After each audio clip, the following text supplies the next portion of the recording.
Welcome to a new episode of Sustainable Sense. Climate change is no longer some far off catastrophe. It's knocking on our doorstep, and it's high time we answer. But how do we tackle this beast of a problem? Well, we've got a twofold challenge on our hands: adapt to climate change or address the root causes. It's a debate that's been sparking fires for years, and we're here to shed some light on it. So get ready and get your ice pack, because it's going to be one hot topic.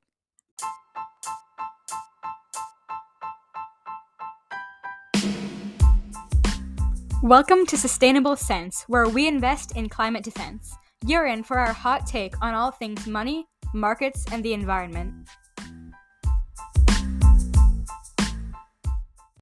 As we hit our 5-month anniversary, I know it's already here, we'll be getting deeper into the guts and gore of the climate crisis and economic catastrophes. In the coming episodes, we have a series where we'll be talking about whether we adapt to or address climate change. We have industry interviews, student opinions, and more, so stay tuned. Just so you're prepared for our future smackdowns, let me give you the deets on adapting and addressing to climate change. First off, let's talk about mitigation, the heavyweight champion in the climate ring. It's all about hitting the root causes where it hurts, not just maneuvering around the problem. If we don't tackle these underlying problems, the impacts of climate change will keep coming at us like a heavyweight boxer with no end in sight. For you athletes out there, this would be offense and not defense. So, what's the game plan? We got transitioning to renewable energy sources, cutting down on deforestation, and embracing energy efficient practices. Think of it as reducing those greenhouse gas emissions: carbon dioxide, methane, and nitrous oxide.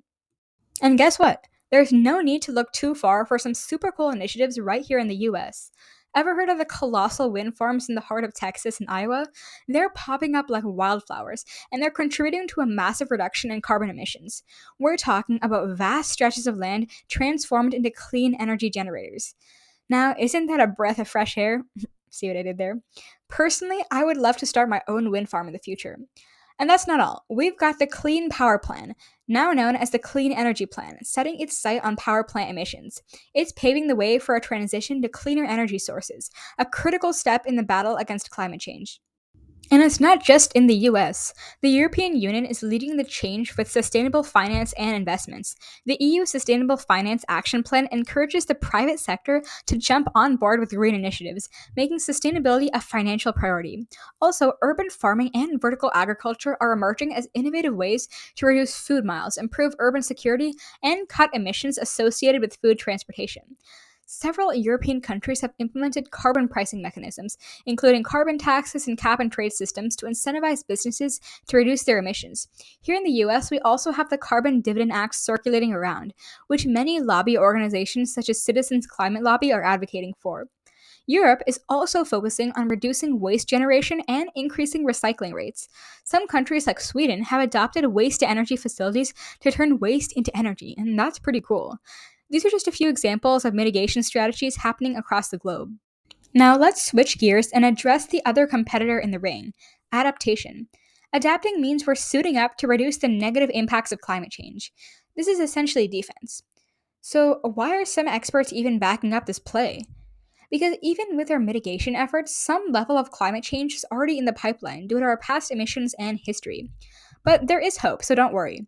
Adaptation includes building resilient infrastructure, building stronger power grids, developing early warning systems, and adjusting agricultural practices to the ever-changing climate. And right here in the US, we've got some remarkable examples. Think New York City gearing up for hurricane resilience.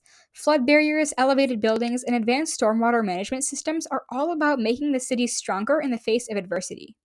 In drought-prone California, they're taking measures to secure their water future. Water conservation regulations and cutting-edge desalination plants are the name of the game. It's a lesson in resilience, if you ask me. And how about the City of Angels, Los Angeles? They're attempting to reduce their hot problem by painting the streets grayish-white with Cool Seal. It helps reflect solar rays off asphalt, reducing heat absorption. Now that's cool on many levels. And let's not forget those drought-resistant crop varieties making a splash in several states. In the southern and midwestern regions of the US, where water scarcity and drought are no strangers, these innovative crops are the stars of the show. European countries are also developing and implementing climate adaptation plans.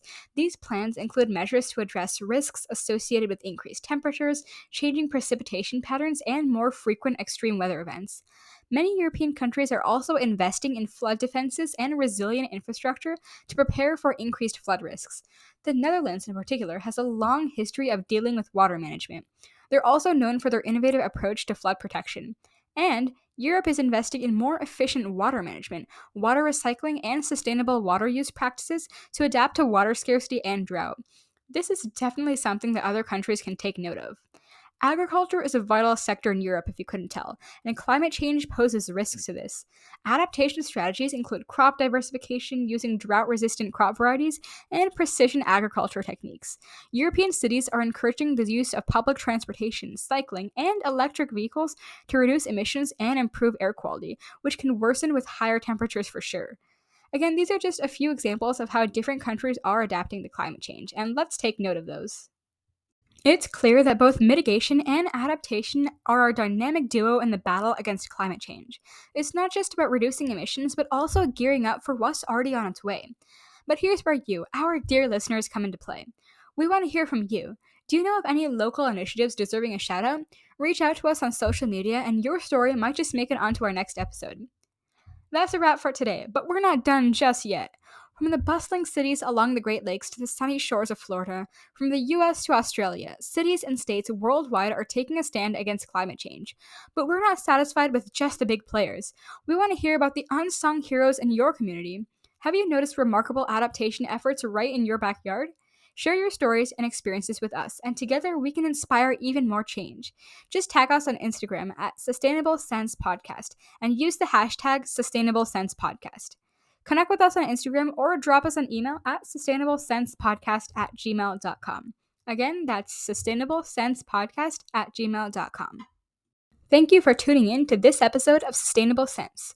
Remember, change starts with you. And stay tuned, because in our next episodes, we're going to hear from expert educators in the fields of environmental science and economics, with some special student voices along the way. So until then, invest your sense in climate defense.